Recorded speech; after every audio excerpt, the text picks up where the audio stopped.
Bless you, bless you. Think I'm metro, don't trust you, I'm gonna shoot you. Crying in my arms like a wreck you, wreck you.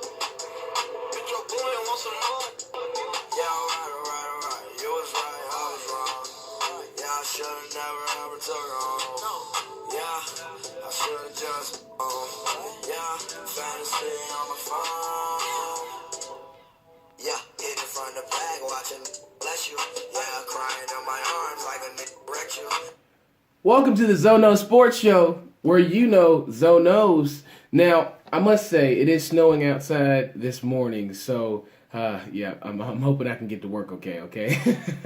But I will say this, a lot of good football to discuss, but hoops number one went down last night. Butler shuts up Villanova 20-game win streak. Now, Villanova was on that 20-game win streak dating back to last season. They're 14-0 this year. And yes, Nova and their fans still drunk off of Chris Jenkins' one shining moment. The shot he hits at the buzzer against North Carolina. They still remember that. So this loss doesn't hurt them too bad. The fact that they lost to Butler's a good team, so that doesn't knock their resume or hurt them in any way, in my opinion, because that's a conference game. The Big East is a good conference this year. They get stacked. They got Villanova, Creighton, Butler, Xavier. They have a lot of good teams in that conference, so people are going to lose games.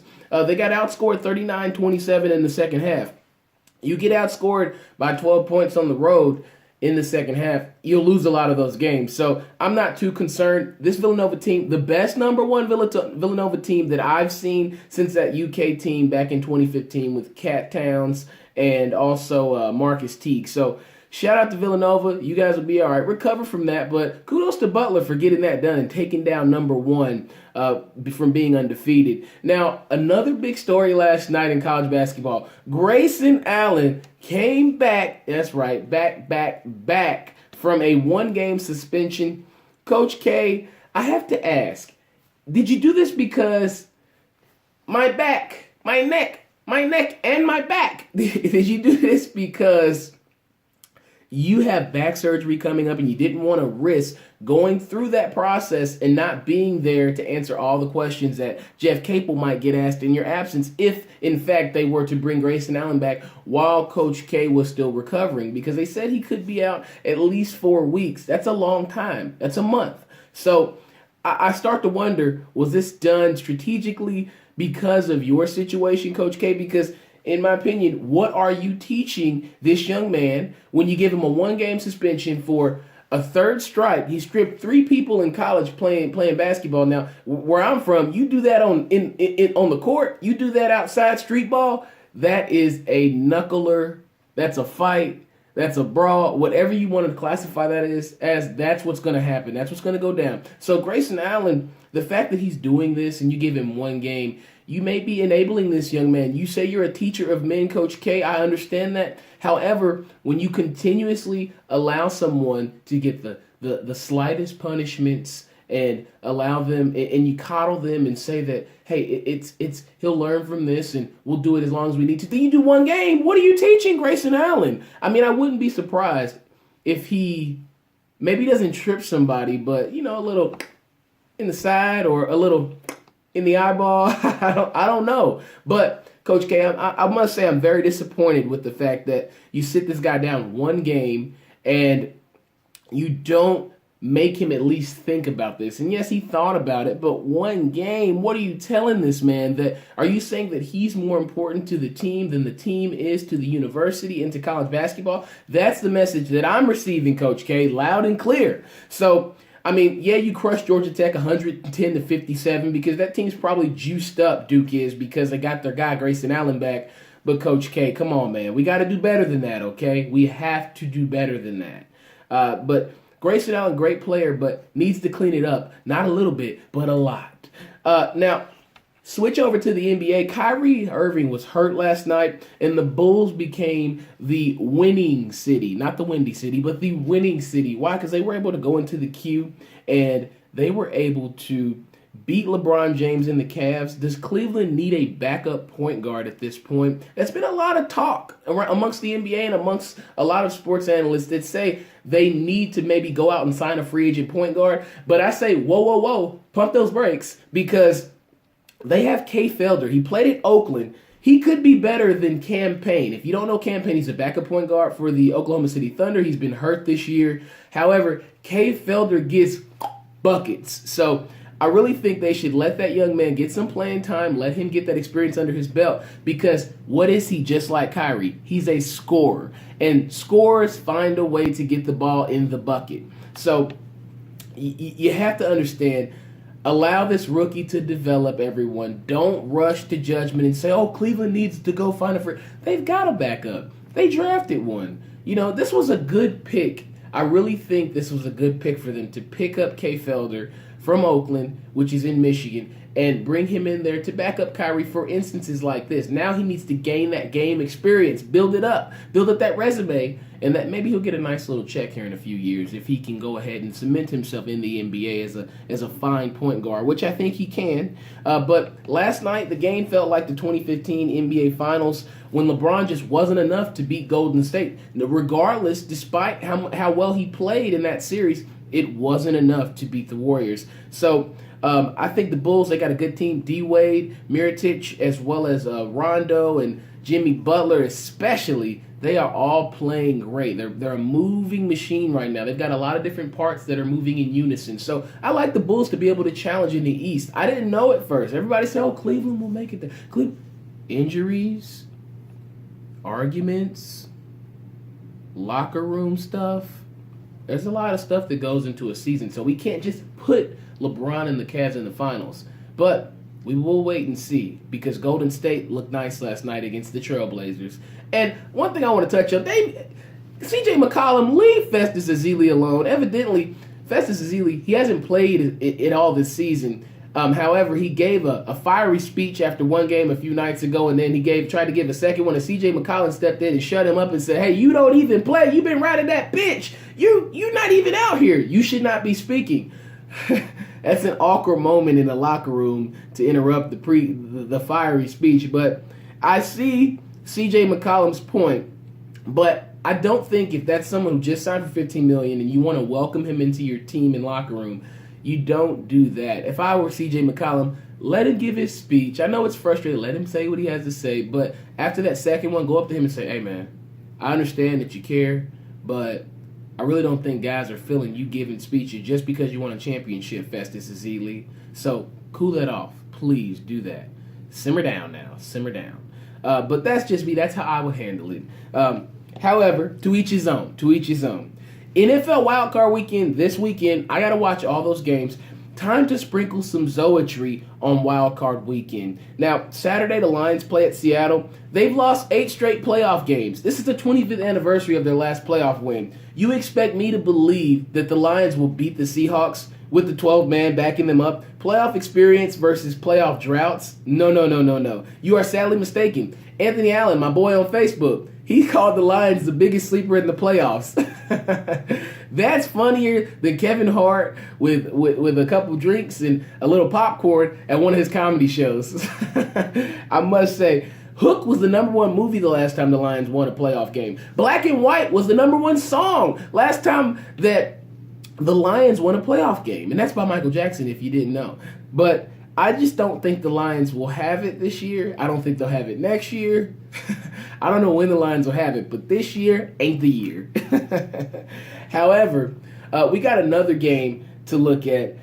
The Raiders and Texans. This will be an interesting game because there's no Derek Carr, and you've got Connor Cook, who will be stepping in. He'll start over Matt McGloin. I like him over Matt McGloin. He beat Matt McGloin when Matt McGloin was at Penn State a few years. He did beat Matt McGloin. But I really like Connor Cook in this game because I think he's a guy that's not afraid. He loves the moment. He had a lot of good touch passes in that game against Denver that he threw to Michael Crabtree and Amari Cooper. So he's confident with those receivers, and I think he's got something to prove because, I mean, if you think about it, this guy is only, a year behind Derek Carr, so there's some competitiveness there. So I think that he will come out and give the Raiders a good chance to win. However, the Texans are playing a home game against against this Raiders squad, and the Texans were number one this year in the NFL in total defense. What does that mean? Well, that means that the last 8 straight home playoff games that the total defense, number one in total defense that they've played, they've won. So total defense being number one, getting turnovers, getting stops, 3 and outs, that's very important in the NFL. And if you're number one in that category and defensively, how can an offense do much against you? So I don't know about the Texans at home. They've got Brock Osweiler at quarterback, but I don't know. They might beat the Raiders, but I still think the Raiders win. My boy Brendan Trawick, he plays on special teams. Hey, he's a great guy, my boy. So I'm going for the Raiders. But I think the Texans could pull it out. They could pull a rabbit out of a hat, but we'll have to see. Now, Sunday afternoon, you got Giants versus Packers. Miami Vice causing a bit of a ruckus in the Big Apple. You know, Odell, Victor Cruz, Sterling Shepard, all the receivers, the guys got together. They went down to Miami Monday. They partied a little bit. They turned up a little bit. It's for New Year's. They just wanted to have a little fun, relax, hang out with Justin Bieber. But it's become quite a story this week. So we will see if that really affects the play on the field and what kind of questions get asked after the game. Now, the Packers, they're winning. They've won 6 straight, okay? They're a hot team. Call them the hot boys, the hot boys, the hot. The Packers are really going to give the Giants problems on offense simply because they're in Lambeau. It's a home playoff game. It's hard to win there in the playoffs, even though the Giants have done it back in 2011 and back in 2007, sending Brett Favre on it and out the door of Green Bay into retirement.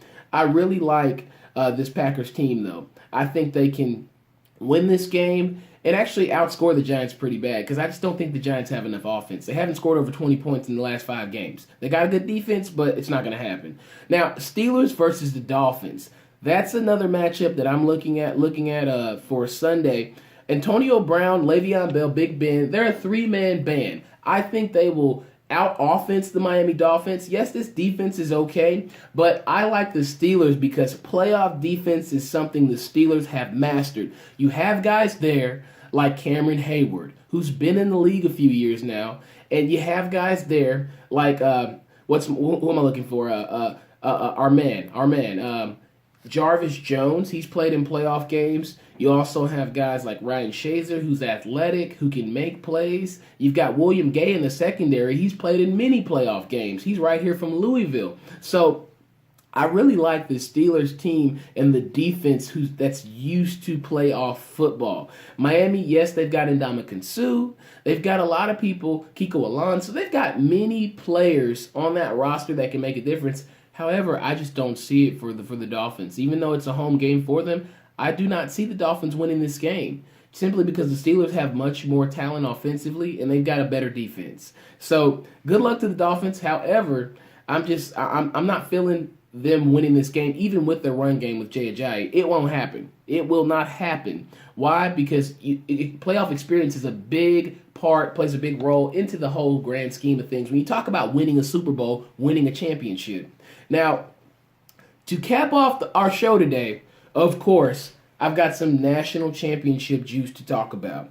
Now, I did say Clemson would be here. I was wrong about my other pick, Tennessee. But I did get half of it right. Now, this is the big kahuna. Orion's belt.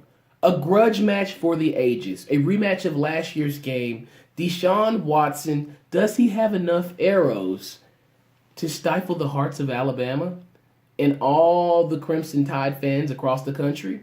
We'll have to see. Now, I like this guy. 4,000 passing yards is a lot.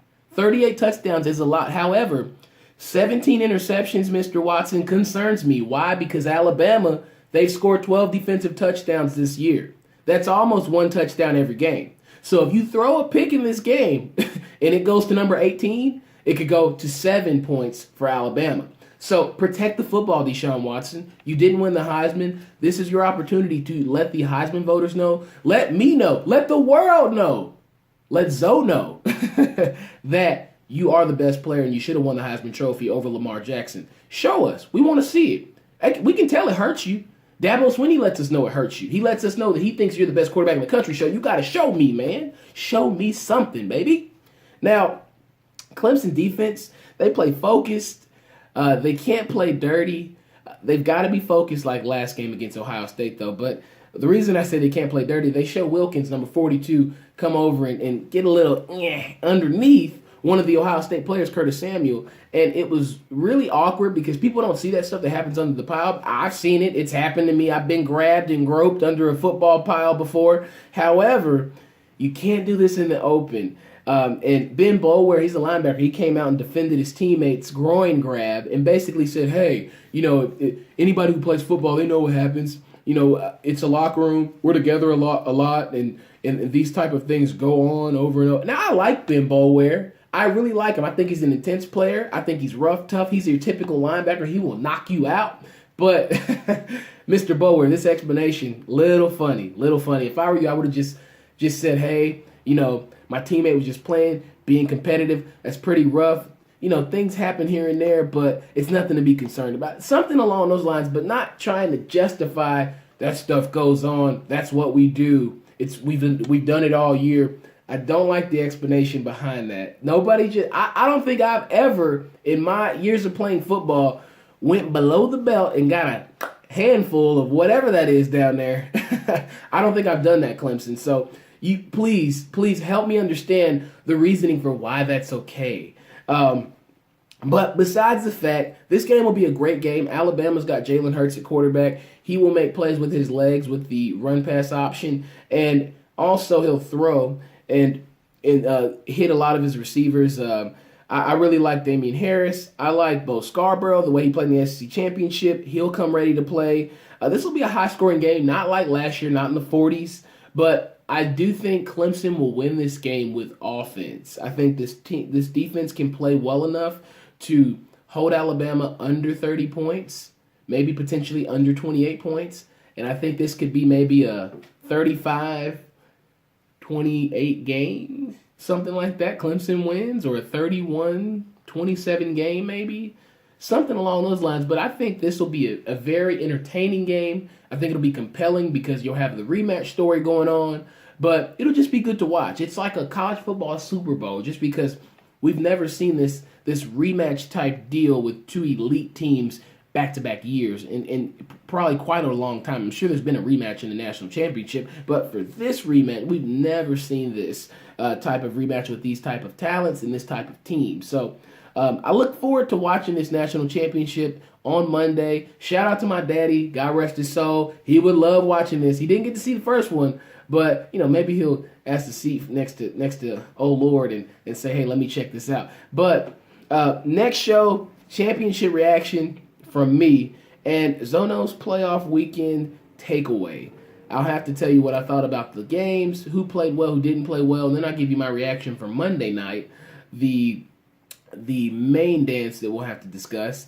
But make sure you tune in. Check out Zono Sports. Email me, zonosports@gmail.com, Instagram @ZonoSports. Thank you for watching where Zonos.